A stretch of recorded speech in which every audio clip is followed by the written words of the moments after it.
The Hornet drives westward across the wide Pacific, a steel spear point pushing through wind and rising seas. Cruisers and destroyers hold formation around her as Admiral Halsey forces the task group toward a launch point 400 miles from Japan. On the afterdeck of the carrier sit 16 B-25 Mitchell bombers, Army aircraft never before launched from a Navy deck. Their bays are loaded with high explosive and demolition bombs prepared specifically for military targets deep inside Japan.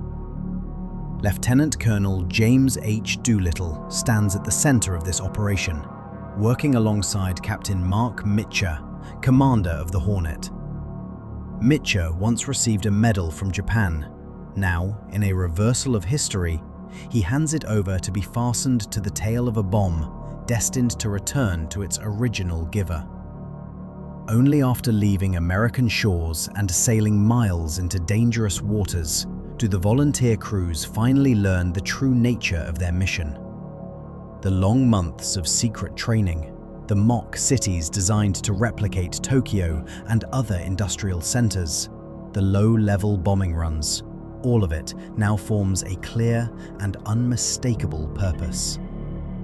For weeks, they practiced on carefully constructed miniature Japanese cities near an airfield, studying factory layouts, rail lines, and storage depots. They learned to fly low, strike fast, and disappear into cloud cover before defenses could react. Each man knew the risk of taking off from a carrier deck never intended for twin-engine bombers, but none withdrew their name. The closer the task force moves toward enemy-controlled waters, the higher the tension becomes. Lookouts scan the horizon constantly.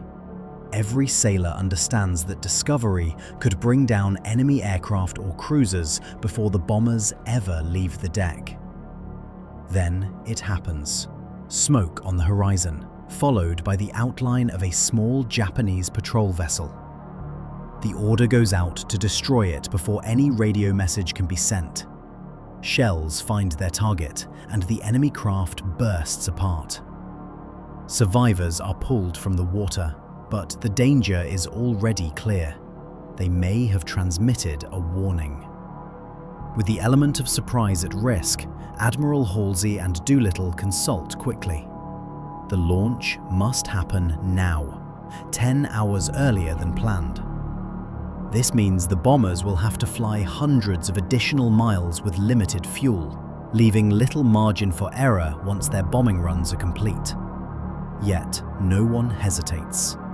Crews check their gear, tighten harnesses, and prepare for a takeoff no Army bomber crew has attempted before. The signal is raised. Engines roar to life. Doolittle climbs into the lead bomber, strapped into a cockpit trembling with the force of spinning propellers. The deck is slick, the ship rising and falling violently in the heavy sea. There is a silent moment as the deck aligns, the bow lifting. Then the throttles open. The first B-25 surges forward, crossing the narrow length in seconds and lifts cleanly into the air.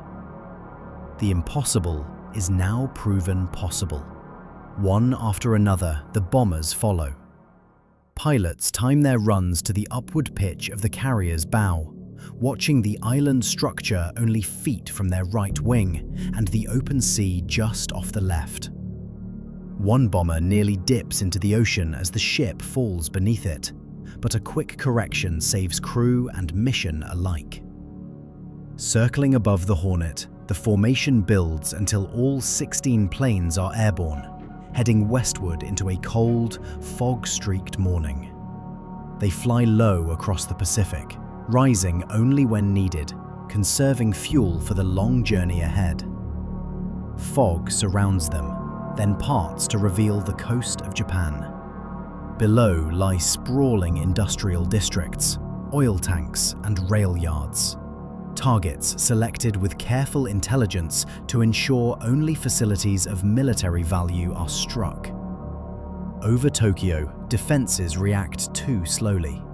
Anti-aircraft fire breaks the sky in dark puffs, but the bombers press on. One formation strikes steelworks, another hits tank factories and power stations. Colonel Doolittle himself flies over the Emperor's palace, but refrains from bombing it, a deliberate act meant to target war industry, not symbols. Bombs strike their intended positions, sending pillars of smoke into the sky. Civilians, long told such an attack was impossible, scramble in shock. The raid lasts only minutes. Not a single bomber is lost over the target. The mission has achieved exactly what it set out to do: hit Japan's military heart, expose its vulnerability, and deliver a powerful message after the attack on Pearl Harbor.